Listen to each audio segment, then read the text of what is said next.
आज माझा चुलीवरचा मसाले भात खायची खूप जास्त इच्छा झाली होती, पण आमच्या सगळ्या प्लॅनची वाटच लागली. ते कसं तुम्हाला पुढे सांगते. तर झालं असं, आम्ही ना सगळी प्लॅनिंग करून ठेवली की चुलीवर आम्हाला मसाले भात बनवायचा आहे, पण काही कारणामुळे आमचा सगळा प्लॅन कॅन्सल झाला.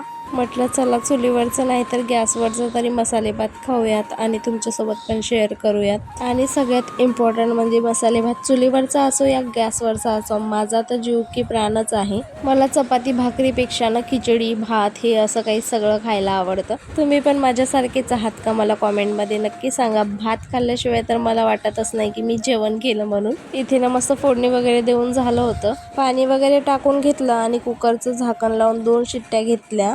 आणि हे तर आमचं नेहमीचंच झालंय. मी गॅसवर दूध ठेवते आणि मला लक्षातच नाही राहत आणि असं काहीतरी होऊन जातं. मग नंतर ते क्लीन वगैरे केलं. तेवढ्यात मस्त माझा मसाले भात रेडी झाला होता. मग झाकण खोलताच एकदम छान असा वास आला. मग काय, भात बघितल्यावर कंट्रोल होतं का हो, लगेच खायला घेतलं. चला मग.